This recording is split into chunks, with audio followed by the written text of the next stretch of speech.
The aesthetics used in Lou Harrison's music are among the most interesting in the United States at the end of the 20th century and the beginning of the 21st. Harrison was born in Portland, Oregon, but as a child he was taken to the San Francisco Bay Area, where he was closely connected to traditional Eastern music, which he learned through Asian immigrants.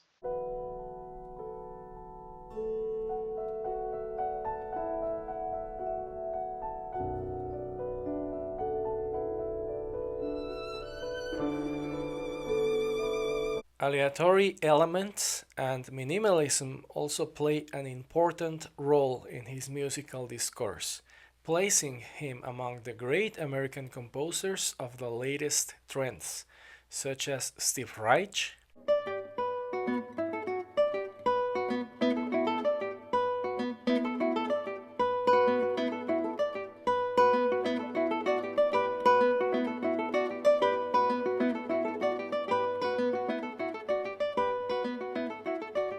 Terry Riley,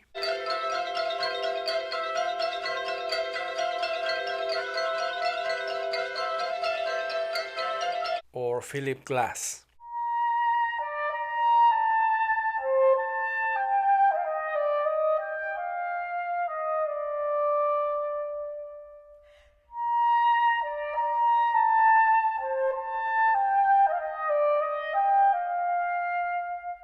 When I did my community service, which was a requirement for graduating from the conservatory, I was fortunate enough to work in Radio UNAM, which was one of the two radio stations that broadcast classical music in Mexico City. I worked very closely with Maestro Manuel Zozaya, who was a department manager and also hosted a program called Lost Music, Música Perdida. It was due to the friendship of Manuel that I first became interested in the music of Lou Harrison. One day, when he was about to do a recording of his program, he arrived with a stack of records in his hand, which was from where he would use the music for that broadcast. I always enjoyed checking out those records that he would play, and there was one that caught my ear that day.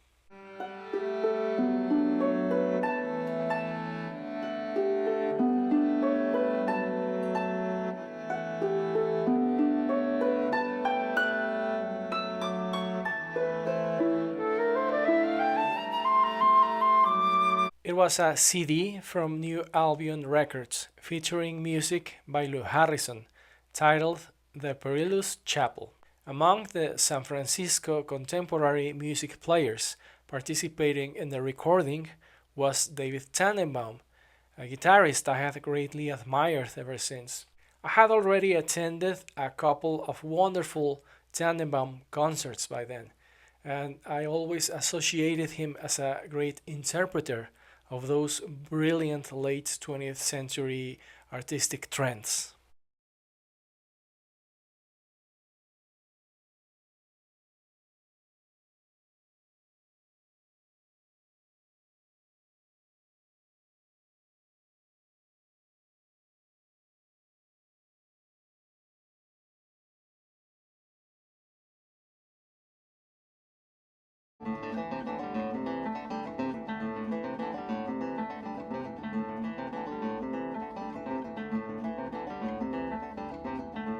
The album contained two guitar works called Serenade, the first from 1952 in one movement dedicated to the composer Frank Wigglesworth.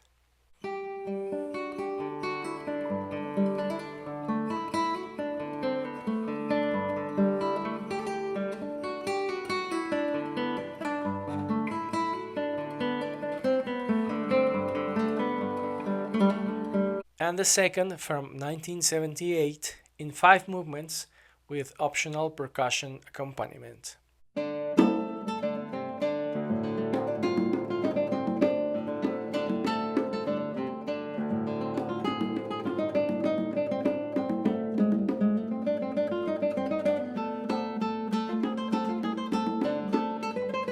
The CD also contained the title piece, The Perilous Chapel.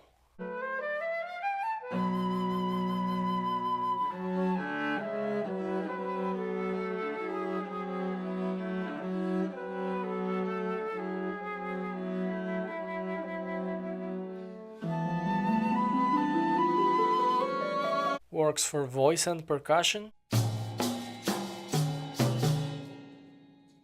and also contained guitar transcriptions by David Tanenbaum.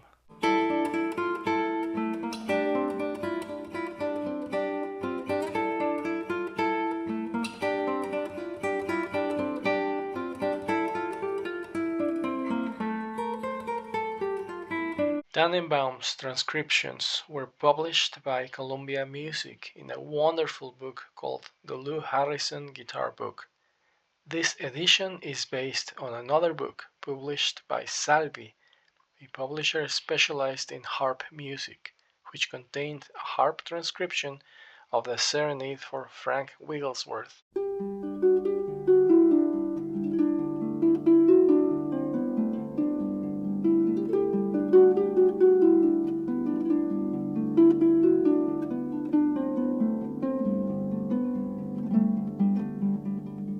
As well as 5 individual pieces that Harrison wrote over the years for the Troubadour harp, 3 of them with optional percussion accompaniment. Lou Harrison has indicated that these optional accompaniments should be performed whenever possible. It is worth denoting that they play an important role in the aesthetics of the pieces. The rhythmic lengths of the phrases in the accompaniments almost never match the length of the melodic phrases, resulting in loops that randomly appear at different points in the melodies.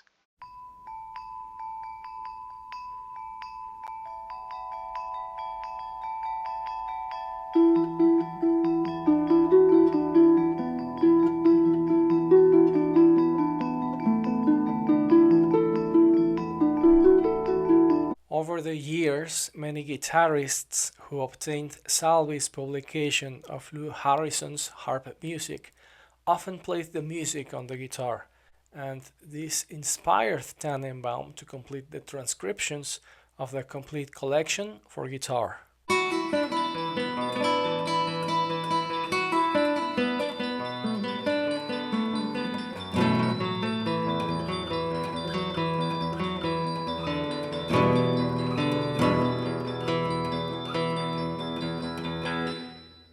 Thus, the Lou Harrison Guitar Book contains all the pieces in the Salvi Harp collection, which are the first guitar edition of the Serenade for Frank Wigglesworth.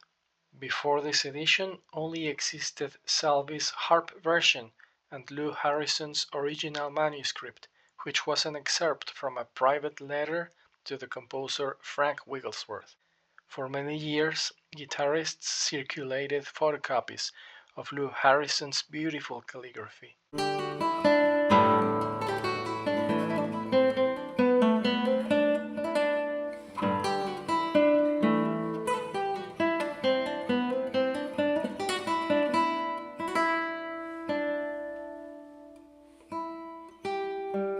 Avalokiteshvara from 1964, composed in the Korean mode called the Delightful. Avalokiteshvara is known as the Buddha of compassion, who vowed to save all beings.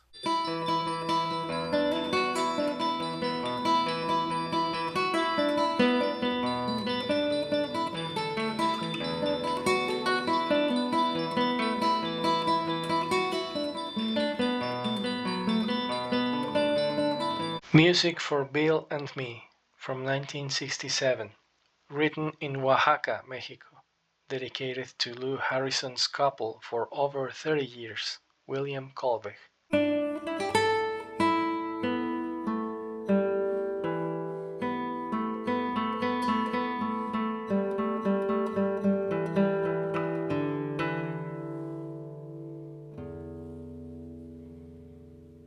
Jhala in the form of a Doktia to pleasure Leopold Stokowski on his 19th birthday from 1972. A Jhala is an Eastern melodic technique in which, according to Lou Harrison, the tone or tones of the drone are rhythmically repeated between all tones of the melody in a perpetuum mobile style. A Doktia is a medieval form where each phrase of music has 2 similar endings.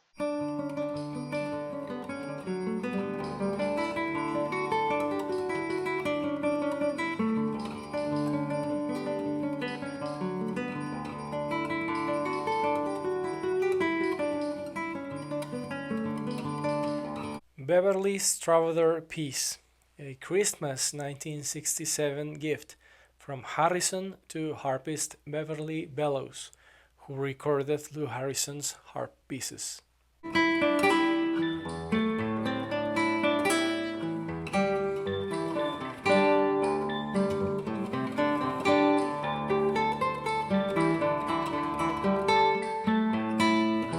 And the Sonata in Ishartum, dedicated to Randall Wong, a piece with the structure of the sonatas by Scarlatti, Soler, or Seijas.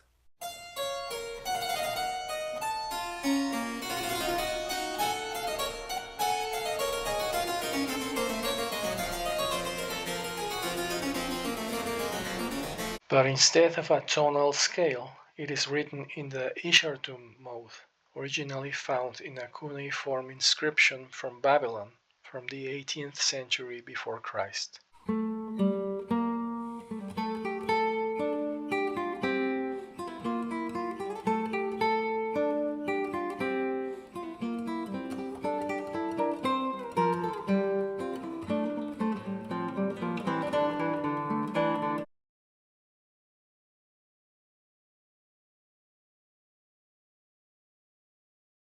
All of these pieces, which are found both in the collection of harp pieces published by Salvi as well as in the Lou Harrison Guitar Book, appear on the album The Perilous Chapel under the title of Harp Suite, along with another transcription by Tanenbaum of the piano piece Waltz for Evelyn Hinrichsen.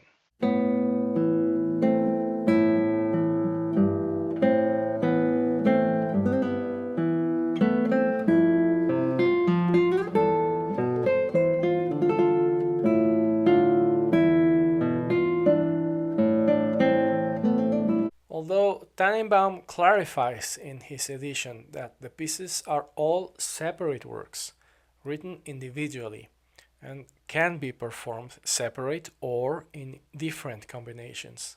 This false title of Harp Suite may have been the reason the album was discontinued a few years later.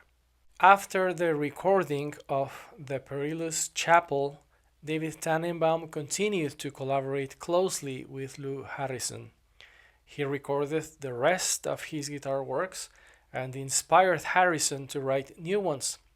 All of Harrison's guitar works appear on a new album called Serenado, released by New Albion Records in 2003, 10 years after the discontinued Perilous Chapel. All the guitar works and transcriptions from the previous album now appear, along with his other masterpieces such as Threnody to the Memory of Oliver Daniel.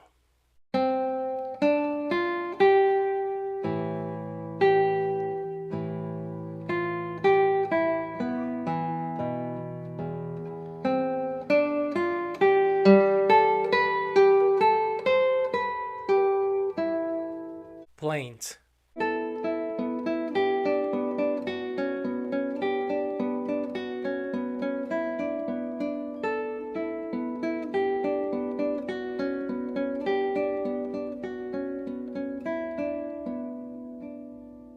Variations on Song of Palestine.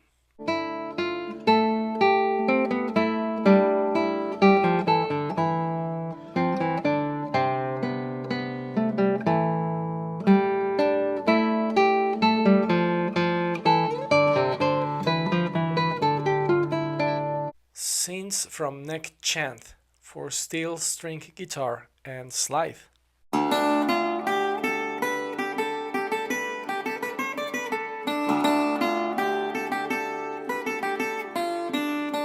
And Tandy's Tango.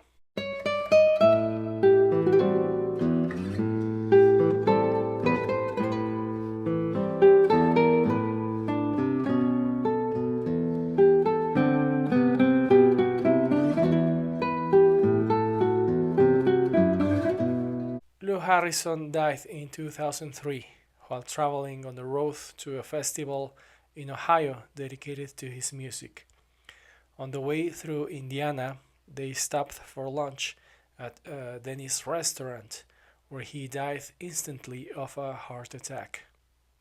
David Tanenbaum recalls: in the last conversation I had with him, a few weeks before he passed away, Lou had just heard the edited version of the Serenado album. He said, "I love every minute of it. But I'm late, I have to go. Goodbye." I write this just days after his death, not only filled with sadness, but also gratitude for his life and work, and the privilege to have known him.